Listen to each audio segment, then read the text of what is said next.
광주대교 주선호 시민께서 성명서 낭독을 해 주시겠습니다.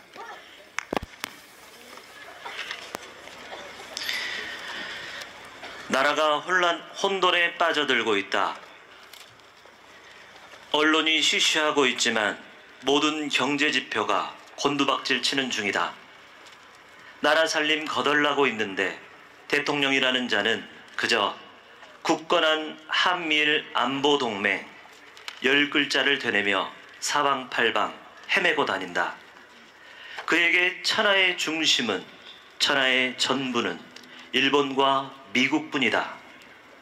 일본을 위해서라면, 미국이 원하는 것이라면 살을 베고 뼈를 깎고 제 발등을 찍어서라도 아낌없이 남김없이 바친다. 대한민국의 생존과 발전이 두 나라의 손에 달려있다고 확신하므로 앞뒤 가리지 않는다.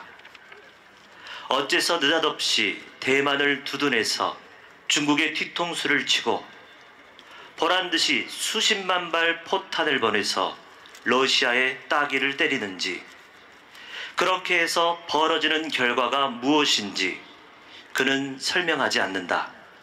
그리고 아무도 묻지 않는다.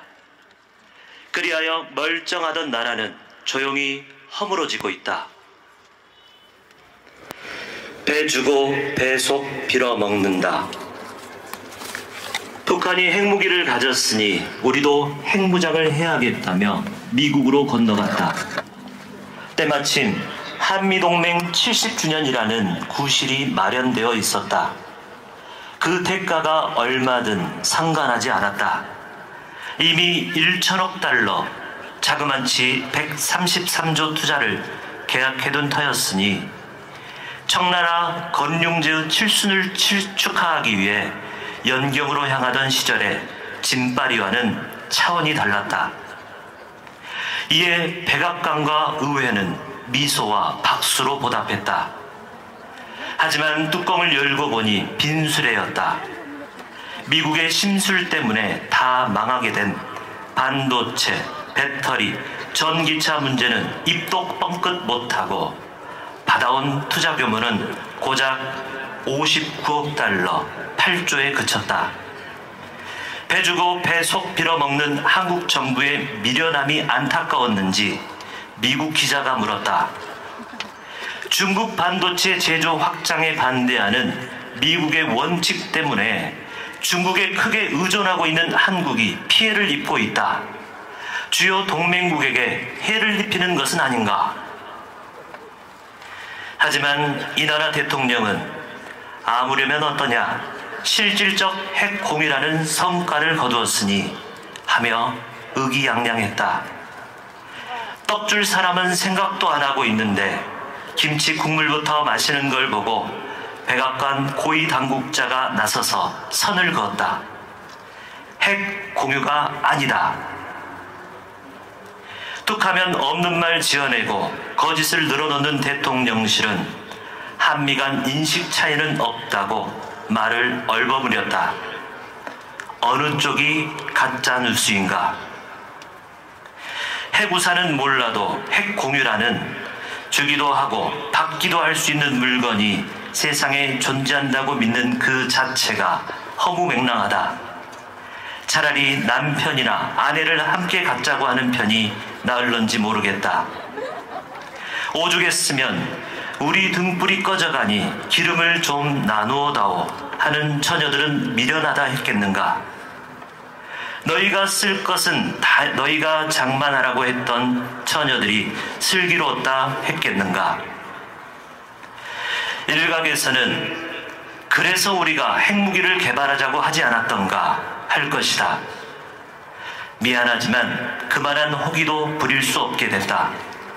그런 위험천만한 일은 하지 않겠다고 워싱턴 선언문에 서명했기 때문이다.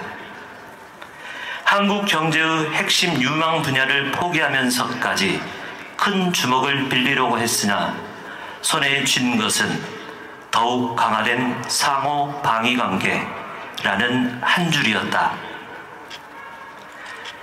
선의보다 신의가 훨씬 낫다. 거의 꼴을 갖춘 한미일 군사동맹 덕분에 미국은 한국을 중국과 러시아를 견제하는 방패, 전초병으로 부릴 수 있게 되었다. 그러면서도 한반도에서 지속적인 평화를 달성할 수 있는 유일한 수단은 북한과의 외교라는 훈계를 빼놓지 않았다. 지상 최대의 무기시장을 위해 한반도의 군사적 긴장은 언제나 필요하지만 판을 뒤엎을 파국은 원하지 않는다는 뜻이다. 그러면 어쩌란 말인가? 영영 두동강이로 지내면서 형과 동생이 미워하고 대결하고 저 혼자서는 감당하지 못하니 남에게 손 내밀고 그때마다 큰 빚 져가며 증오의 비용을 지불해야 한단 말인가? 형제를 가르고 저만 살겠다고 시작한 우리는 결국 밑도 끝도 없는 안보를 위한다며 경제를 파탄내고 말 것이다. 대통령의 말처럼 확장 억제를 획기적으로 강화하고 압도적인 힘의 우위를 이룬다고 하더라도 평화가 오지 않는다. 상대는 잠시 주춤했다가 더 큰 힘으로 돌아온다. 폭력이 폭력을 키우는 악순환이다. 놀랍게도 그는 이런 말까지 했다. 상대방의 선의에 기대는 평화는 가짜 평화다. 우리는 이 말을 그에게 돌려준다. 지난날이야 그랬다고 하더라도 더 이상 미국의 선의에 매달려서는 안 된다. 평화를 위한 참된 행동은 누군가의 선의에 기대는 수동이 아니라 형제와 신의를 나누는 능동이다. 그렇잖아도 남북이 믿음과 의리를 키워가고 있었는데 이렇게 회방한 것은 미국이었다는 점을 왜 모르는가? 2023년 4월 26일자 워싱턴 선언문보다 2018년 4월 27일자 판문점 선언이 훨씬 아름답고 강력한 확장 억제다. 남과 북은 이미 그 어떤 형태의 무력도 서로 사용하지 않을 때 대한 불가침 합의를 재확인하고 엄격히 준수해 나가기로 하였다. 아울러 종전을 선언하고 정전협정을 평화협정으로 전환하며 항구적이고 공고한 평화체제를 구축하기로, 그리고 완전한 비핵화를 통해 핵없는 한반도를 실현한다는 공동의 목표를 만방에 약속하였다. 화해와 공생이라는 쉬운 길을 버리고 한사코 증오와 대결의 전장으로 내뛰고 있으니 애통하고 절통하다.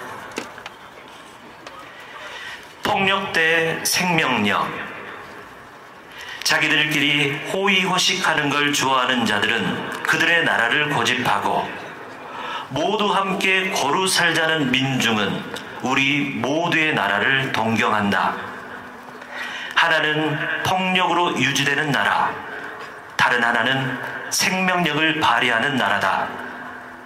폭력은 억누르는 힘이고 생명력은 살리고 모시고 키우는 힘이다. 역사상 두 힘은 언제나 거대한 충돌을 일으켰다.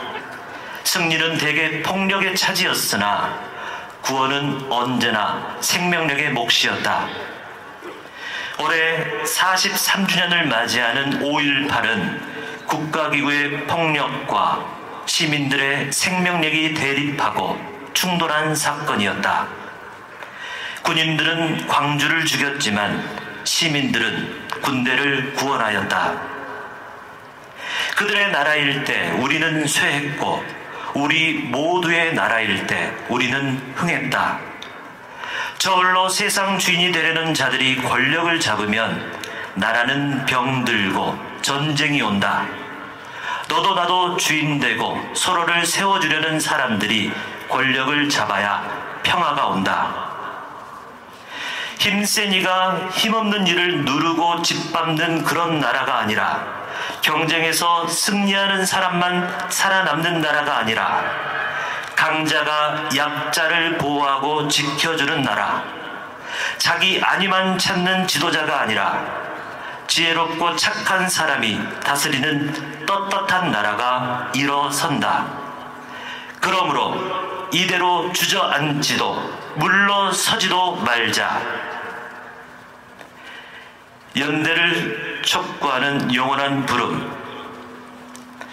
유례없는 성장을 이룬 기적의 코리아가 바야흐로 유례없는 내리막길에 들어서고 있다. 미친 듯 비탈길을 내리달려 물속에 빠져 죽었다던 돼지떼 2,000마리의 질주가 떠오른다. 다시 한번 역사상 가장 이성적인 집단이 출현해야 할 때가 왔다. 강주항쟁 마지막 날, 시민 여러분, 지금 계엄군이 시내로 들어오고 있습니다. 우리는 끝까지 싸울 것입니다. 함께 나와서 싸워주십시오. 하던 울부짖음. 그리고 불을 켜주세요. 여러분, 제발 불이라도 켜주세요. 하던 간절한 호소가 메아리 치고 있다. 유다와 함께 대사제들이 보낸 무리가 칼과 몽둥이를 들고 떼지어 왔다. 가난한 민중의 눈물겨운 순환과 용감한 저항, 그 역사적 현장 빛고울 광주에서 2023년 성모성월 첫날에 천주교 정의구현 전국사재단